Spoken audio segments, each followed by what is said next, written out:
picture this. It's Tuesday night, things are winding down, you're probably figuring out what to watch on TV, maybe scrolling through your phone a bit, getting ready for bed. Yeah, pretty standard Tuesday night routine. Right.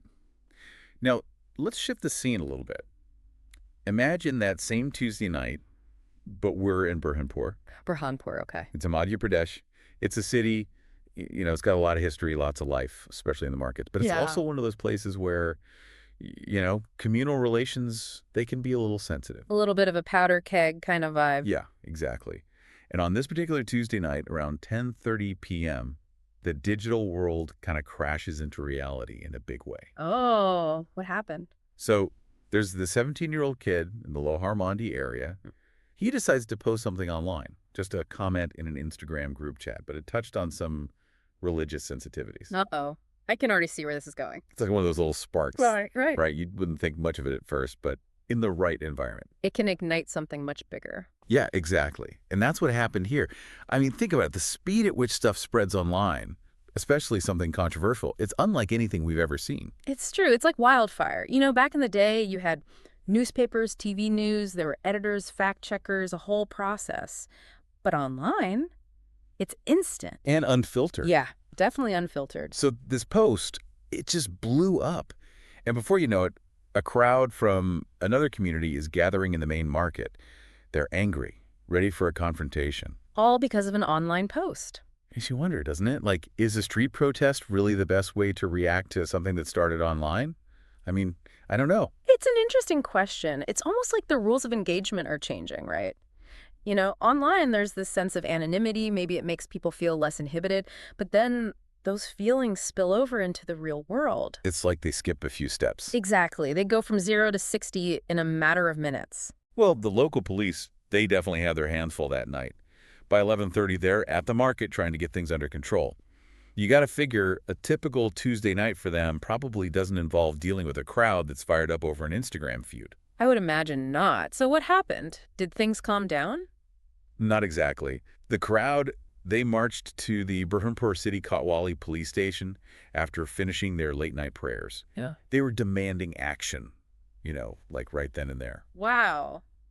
That's a pretty strong reaction. It's interesting, though, isn't it? You see this kind of mobilization for protests, but you rarely see people come together that quickly for something positive. That's a good point. There's a lot of energy there, but it's often channeled in a reactive way. Anyway, Superintendent of Police Devendra Patidar, he takes charge. And he doesn't mess around. They filed an FIR under Section 299 of the BNS, the Bharatiya Nyaya Sanhita. And what does that mean exactly? Basically, it's the law that says, inciting religious tension is a serious offense. So they're not taking this lightly. Nope. And that kid who made the post, the 17-year-old, he was detained. I guess that's a pretty hard lesson about thinking before you post. It is. And I bet it sends a message to others, too. Like, hey, what you do online has real-world consequences. Oh, for sure.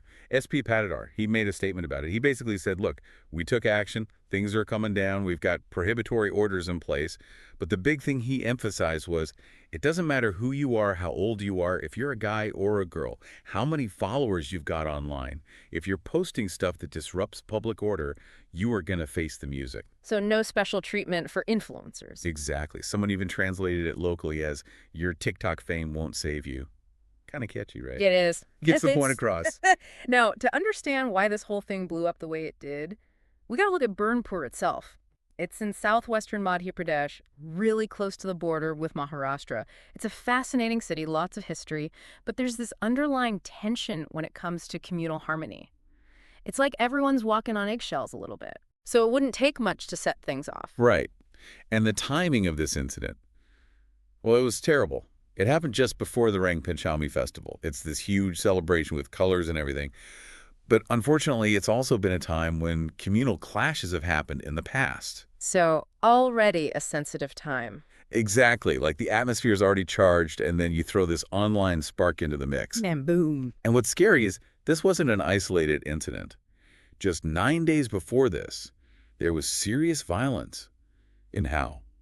It's a town about 175 kilometers away in the Indore district.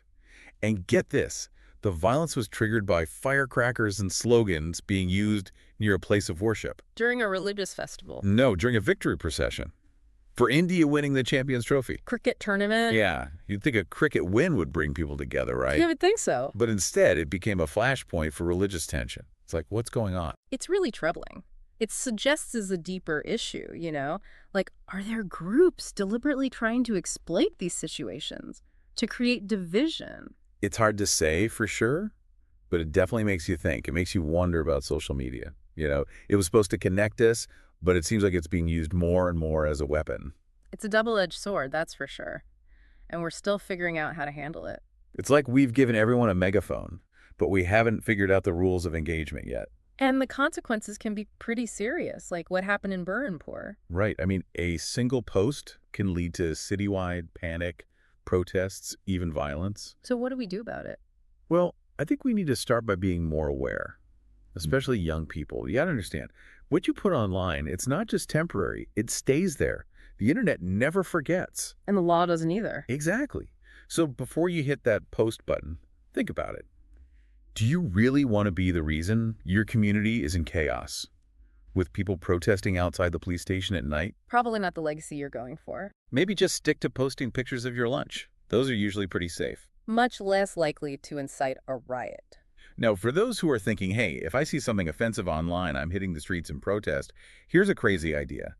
What if, instead of adding more fuel to the fire, we try to actually, calm things down? That is a radical idea, isn't it? But you're right. More anger, more shouting, it doesn't usually solve the problems. So to the people of Burhanpur, I say, take a breath. Let's try to move forward without any more incidents. And to everyone listening, this whole situation in Burhanpur, it's a wake-up call. We need to be more thoughtful about how we use social media. We need to be more responsible. We need to find ways to have these difficult conversations without resorting to violence. It's a challenge, for sure, but it's one we got to face because the alternative is just too scary. Absolutely. This is the world we live in now. The digital and the real, they're intertwined. And we got to learn to navigate it responsibly. We can't just pretend it's not happening. We got to be aware of the power of these platforms, and we got to use that power for good. Otherwise, it'll use us.